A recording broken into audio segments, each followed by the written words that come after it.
my hand. Wait there, I'll go get help. What I want is for all of you to treat this. We will have fun. We're going to make some new friends. It's going to be a week full of adventures, so much fun and Your group then? Well, off we go now. 1,000 people disappear every year, a third of them in the woods. Bartek, Anila, you anywhere. Are we clear?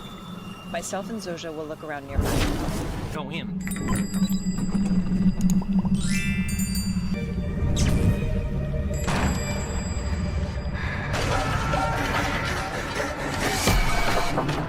Will you help us?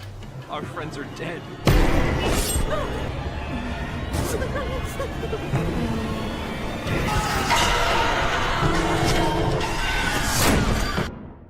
Film ini dimulai dengan seorang pria yang mengantar surat ke rumah-rumah terpencil di tengah hutan. Saat tiba di sebuah rumah, ia melihat seorang wanita mencuci pakaian berlumuran darah. Ia mengetuk pintu, tetapi wanita itu tidak mendengar karena sedang mendengarkan musik. Tiba-tiba, pria itu mendengar suara dari ruang bawah tanah. Saat mencoba membantu seseorang yang ia kira terjebak, ia malah ditarik masuk oleh kekuatan misterius.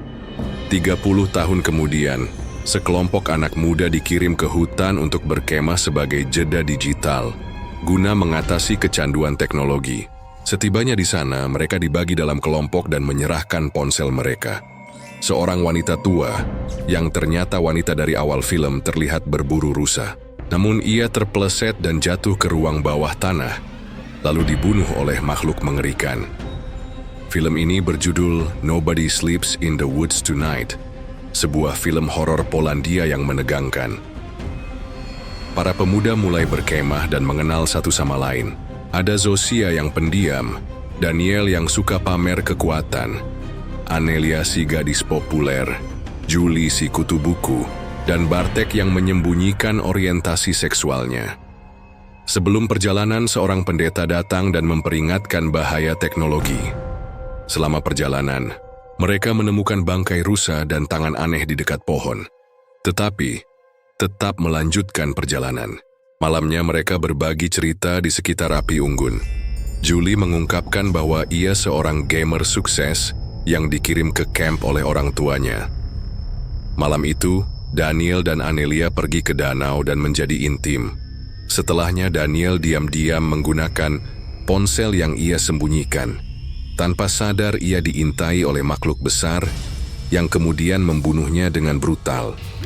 Keesokan harinya, teman-temannya menyadari Daniel hilang. Mereka mencari ke danau tetapi hanya menemukan tanda merah di pohon. Julie mengingat aturan film horor bahwa berpisah itu berbahaya, tetapi yang lain mengabaikannya. Isa, Zozia, dan Julie akhirnya sampai di rumah misterius dari awal film. Mereka masuk untuk meminta bantuan, tetapi rumah itu kosong.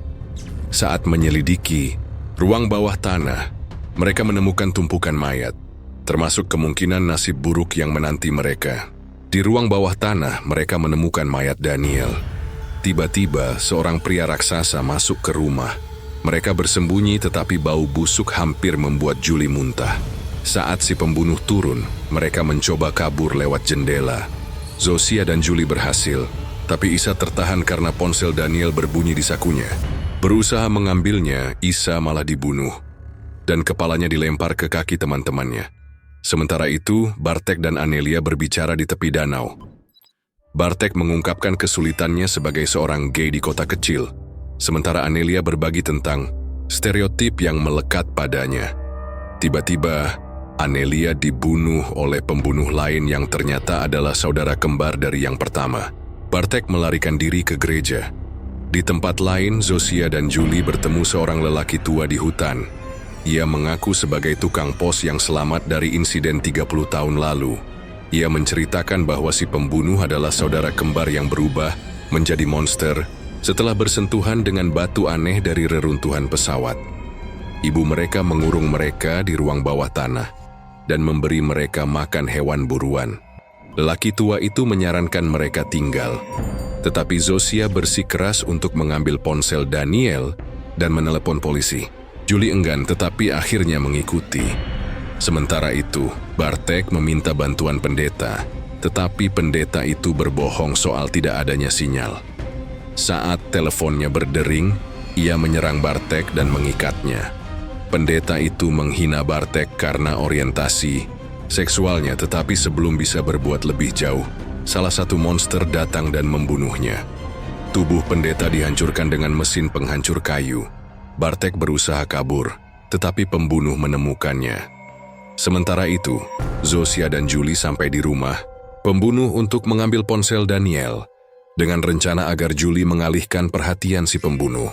Saat pembunuh membuat suara, Zofia diam-diam pergi ke ruang bawah tanah mencari ponsel Daniel. Sebelum itu, ia memberi Julie pisau untuk berjaga-jaga dan menciumnya, memberi Julie keberanian. Julie kemudian menantang si pembunuh di depan pintu.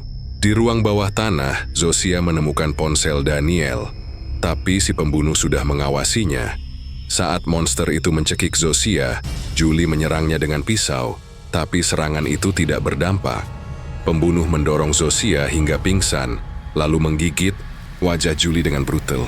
Zofia bermimpi tentang kecelakaan keluarganya dan melihat ayahnya yang terluka parah meminta bantuan. Saat terbangun, ia mendapati dirinya dirantai di ruang bawah tanah.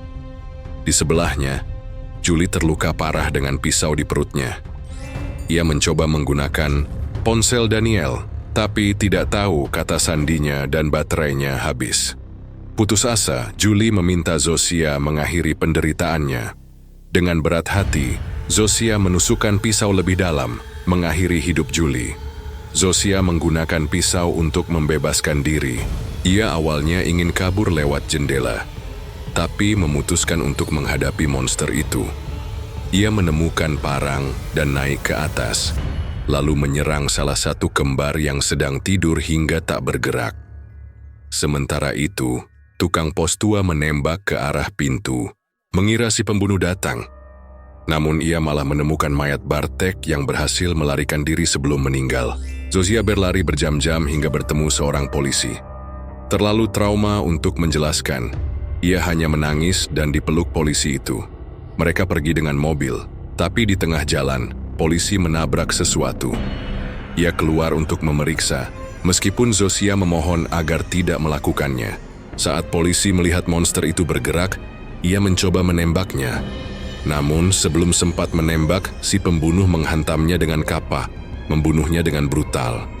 Zofia yang putus asa melarikan diri ke mobil patroli dan mencoba menyalakannya, tapi mesin tidak mau hidup. Si pembunuh masuk dan hendak menyerangnya, namun tepat pada saat itu, Zofia berhasil menyalakan mobil. Monster itu terjatuh, dan Zofia segera menabraknya beberapa kali, hingga yakin ia benar-benar mati. Di adegan terakhir, 2 orang mabuk menemukan tubuh monster itu di jalan pada malam hari. Ternyata, ia masih hidup dan berhasil bangun. Sementara, di rumah, saudara kembarnya yang juga selamat dari serangan Zofia terbangun dan melihat lampu mobil polisi di luar rumahnya. Film pun berakhir. Bagaimana menurutmu film ini?